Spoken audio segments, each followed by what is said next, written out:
Hello viewers, welcome to filmi craft. நான் உங்கள் அருண். இந்த எபிசோடில் நம்ம பார்க்க போகிற படம் 2017 ஒரு Chinese neo Nair suspense thriller படமாக வெளியான த லூமிங் ஸ்டார்ம். இப்போ இந்த படத்துடைய கதை என்ன அப்படிங்கிறத லைட்டாக இங்கே நம்ம பார்த்துடலாம். படத்துடைய கதைக்கிழமை 1990களில் நடக்கிறதாகத்தான் அந்த கதைக்களம் செட் அவுட் பண்ணப்பட்டிருக்கு. அவங்க காமிக்க ஒரு ஏரியா இருக்குது பாருங்கள், ஒரே சோனு மழை பெஞ்ச மணியமாகத்தான் இருக்குது. ஊருக்குள்ளே அடுத்தடுத்து பெண்கள் படுகொலை செய்யப்படுறாங்க. இது யாரோ ஒரு சீரியல் கில்லருடைய வேலை தான், ஏன்னா எல்லா க்ரைம்ஸும் ஒரே பேட்டர்னில் தான் இருக்குது அப்படிங்கிறத மட்டும் போலீஸ் டிபார்ட்மெண்ட்டால் ஊர்ஜிதமாக சொல்ல முடியுது. ஆனால் அதை தவிர வேறு எதையுமே சொல்ல முடியலை. ஏன்னா எவனோ ஒருத்தன் ஒரு பொண்ணை கொலை பண்ணிட்டு போயிட்டான் அப்படின்னா அந்த க்ரைம் சீனுக்கு போய் அவனுடைய ஃபிங்கர் பிரிண்ட்டோ இல்லை ஃபுட் பிரிண்ட்டோ கிடைக்குதா இல்லையா அப்படின்னு அவங்க விசாரிக்க ஆரம்பிப்பாங்க இல்லையா. எங்கே அவன் தான் சம்பவத்தை பண்ணிட்டு போயிடுறான், பின்னாடியே மழை பேஞ்சு தள்ளிடுது, எந்த பிரிண்ட்ஸுமே போலீஸுக்கு கிடைக்கல. இப்போ எவனாக இருப்பான் அப்படிங்கிறதும் தெரியல. 1990 அப்படிங்கிற காலகட்டம் அப்படிங்கிறதுனால இந்த சிசிடிவி அது இதுன்னு எதுவுமே அங்கே கிடையாது. எப்படி இதெல்லாம் கண்டுபிடிக்கிறது அப்படிங்கிறதே இவங்களுக்கே தெரியாமல் விழிபிதுங்கி தான் நிற்கிது போலீஸ் டிபார்ட்மெண்ட்டு. இப்போ தான் நம்ம ஹீரோவுடைய என்ட்ரி. அவருடைய பேர் யூ கோவி. இவர் அங்கே ஒரு ஃபேக்ட்ரி ஒன்று இருக்குது, அந்த ஃபேக்ட்ரியில் செக்யூரிட்டி டிபார்ட்மெண்ட்டுடைய டைரக்டராக இருக்கிறார். இவர் அந்த ஃபேக்ட்ரிக்குள்ளேயே நடக்கக்கூடிய பல திருட்டுகள், சின்ன சின்ன தப்புகள், திருட்டுகள் அப்படிங்கிற எல்லா விஷயத்தையும் இவருடைய புத்தி கூர்மை மூலமாக சட்டுன்னு கண்டுபிடிச்சி மேனேஜ்மெண்ட்டுக்கு சொல்லிடுறாப்புல. இதனாலேயே அங்கே உள்ள வேலை பார்க்குறவங்க எல்லாருமே வாங்க டிடெக்டிவ் அப்படின்னு தான் கூப்பிட்றாங்க நம்ம கதாநாயகினியை.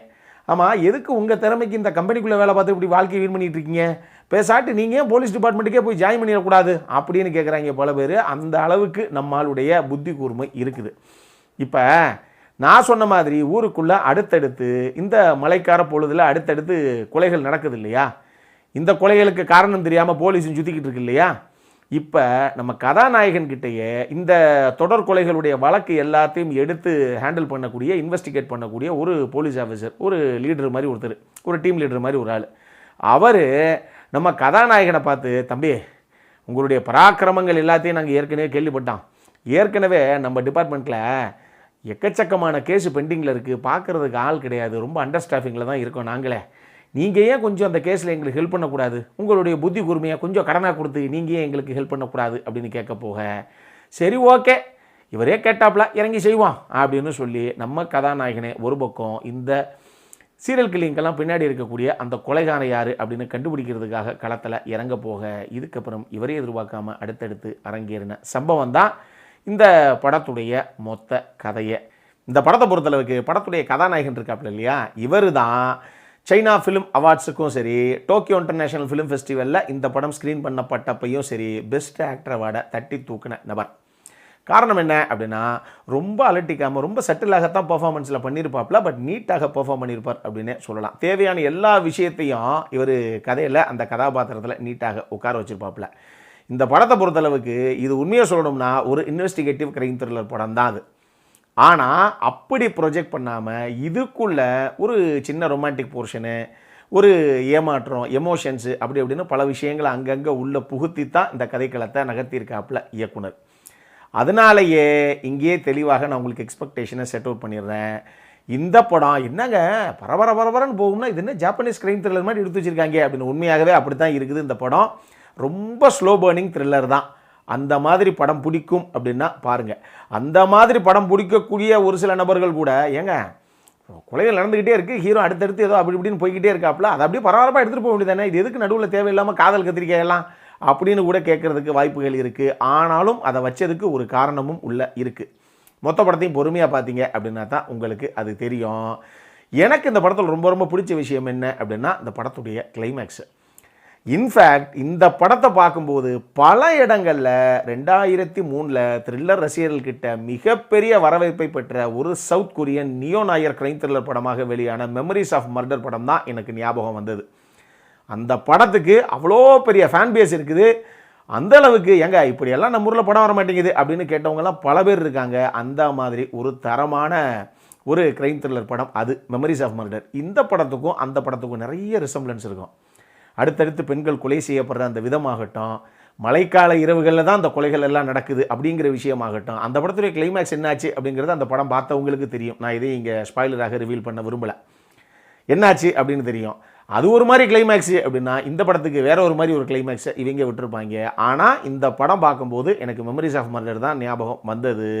கிட்டத்தட்ட மெமரிஸ் ஆஃப் மர்டருடைய பாணியில் இன்னொரு நியோ நாயர் கிரைம் த்ரில்லர் இல்லை சஸ்பென்ஸ் த்ரில்லர் படம் அப்படின்னு இதை நீங்கள் எடுத்துக்கலாம். பார்த்தீங்கன்னா நிச்சயமாக அந்த படத்துடைய அந்த சாயல் உங்களுக்கு தெரியும். பட் அதுக்காக அந்த ரேஞ்சுக்கெல்லாம் எதிர்பார்த்துறாதீங்க. அது வேறு லெவல் படம். அதுக்கேற்ற மாதிரி பல விஷயங்களை ஸ்க்ரீன் பிளேயில் இன்க்ளூட் பண்ணி அதை கொஞ்சம் பரபரப்பாகவே கொண்டு வந்திருந்தாங்க. இதை ஒரு ஜாப்பனீஸ் கிரைம் த்ரில்லர் படம் இல்லை கிரைம் ட்ராமா படம் எப்படி இருக்குமோ அந்த மாதிரி தான் இந்த டீமு கன்சீவ் பண்ணியிருக்குது. அதை மைண்டில் தெளிவாக வச்சுக்கோங்க. பெர்ஃபார்மன்ஸை பொறுத்தளவுக்கு ஹீரோ போக படத்தை நடிச்ச எல்லாருமே ரொம்ப நல்லா பண்ணியிருந்தாங்க. இதில் ஒரு ப்ராஸ்டியூட்டுடைய ஒரு கேரக்டர் ஒன்று வரும். அந்த ஆர்டிஸ்ட்டுமே ரொம்ப நல்லாவே பண்ணியிருந்தாங்க. அவங்க தான் படத்துடைய கதாநாயகன் கூட எடுத்துக்கலாம். அவங்களுமே ரொம்ப நல்லாவே பண்ணியிருந்தாங்க. ஹீரோவுடைய சபார்டினேட்டாக ஒருத்தர் உருவாப்பில் அவருமே நல்லா தான் பண்ணியிருந்தார். ஸோ எல்லாரும் அவங்கவுங்க எடுத்துக்கிட்ட கதாபாத்திரத்தை நீட்டாக பண்ணியிருந்தாங்க. இன்னொரு விஷயம், இந்த கதைக்களம் நான் சொன்ன மாதிரி ஏன் நமக்கு மெமரிஸ் ஆஃப் மர்டர் மெயினாக ஞாபகப்படுத்துச்சு அப்படின்னாலே, படத்தில் எந்த ஃப்ரேம் பார்த்தாலும் ஒன்று மழை பெஞ்சிக்கிட்டு இருக்கோம், இல்லை அப்போ தான் மழை பெஞ்சு முடிஞ்சிருக்கும். மழை காலத்தில் படம் எடுத்துட்டாங்க இவ்வளோ தெரியுது. எங்கே பார்த்தாலும் ரோடு சேரும் சகதியுமாக தான் இருக்கும். இல்லை ஒரு தார் ரோடே காமிச்சாங்க அப்படின்னா கூட இங்கேருந்து ஒரு 1/2 கிலோமீட்டருக்கு ரோட்டை காமிப்பாங்க, எல்லாமே தண்ணி தொப்பு தொப்புன்னு இருக்கும். அப்படித்தான் இந்த கதைக்கிழமை செட் அவுட் பண்ணப்பட்டிருக்கு. இந்த கதைக்காலம் 1990 நடக்குது அப்படிங்கிறனால அந்த பீரியட் ஃபேக்டருங்கிறத ரொம்ப அழகாக ப்ரொடக்ஷன் டிசைன் டீம் தேவையான விஷயங்கள் எல்லாத்துலேயும் வந்து பக்காவாக கொண்டு வந்தாங்க. முடிஞ்ச அளவுக்கு இன்றைக்கி இருக்கக்கூடிய விஷயத்துலேருந்து தள்ளியே அந்த கதைக்களத்தை நிறுத்தியிருந்தாங்க. தனியாக ஒரு இடத்துக்கு போய் படத்தை பண்ணியிருந்தானுங்க. அதனாலேயே அது பார்க்குறதுக்கு ரொம்ப நம்பகத்தன்மையோடு இருந்துச்சு. இல்லைங்க 1990 தான் நடக்குது அப்படிங்கிற மாதிரி. மற்றபடி டெக்னிக்கலி செம சவுண்டான ஒரு படம் தான் அது சினிமோட்டோகிராஃபிலாம் ஒரு டார்க் டோனில் தான் அந்த கதைக்களம் செட் பண்ணப்பட்டிருக்கும். பொதுவாக ஸ்பானிஷ் ஃபிலிம்ஸ் தான் அந்த மாதிரி ஒரு ப்ளூயிஷ் டார்க் டோனில் இல்லை பிளெயின் டார்க் டோனில் வந்து செட் பண்ணுவாங்க. அந்த மாதிரி செட் அவுட் பண்ணுறது இந்த படத்தை. அது ரொம்ப நல்லாவே இந்த கதைக்கு கை கொடுத்தது அப்படின்னே நான் சொல்லுவேன். இந்த படத்துடைய கிளைமேக்ஸை மட்டும் வெயிட் பண்ணி பாருங்கள். நீங்கள் நினைக்காத வேற ஒரு சம்பவமாக இருக்கும் இந்த கிளைமேக்ஸு. அடல் கார்னட்டை பொறுத்தளவுக்கு இந்த படத்தில் நியூரிட்டி இருக்குது, ஒரு சில செக்ஷுவலான காட்சி அமைப்புகளும் உள்ளே இருக்குது. அதனால் ஃபேமிலியோடு பார்க்குறதுக்கு லாய்க்கு இல்லாத படம் இது. ரேஷன் கார்டு சம்பவம் மக்களை மைண்டில் வச்சுக்கோங்க. அப்புறம் என்ன, நான் முதலே உங்களுக்கு தெளிவாக எக்ஸ்பெக்டேஷனை செட் பண்ணிட்டேன். நீங்கள் ஆகா ஓகோங்கிற எக்ஸ்பெக்டேஷன்லாம் இல்லாமல் பொழுது போகலை அப்படின்னா ஒரு ஜாப்பனீஸ் கிரைம் ட்ராமா எப்படி போகுமோ அந்த மாதிரி ஸ்லோவாக போகக்கூடிய ஸ்லோ பர்னிங் கிரைம் த்ரில்லர் படம் ஒன்று பார்க்கலாம் அப்படின்னு நினச்சிங்கன்னா இந்த படம் தாராளமாக நீங்கள் ஒரு தடவை பார்க்கலாம். இதே மாதிரி இன்னொரு வீடியோவோட அடுத்த முறை உங்களை சந்திக்கிற வரைக்கும் இட்ஸ் அருண் சைனிங் ஆஃப்.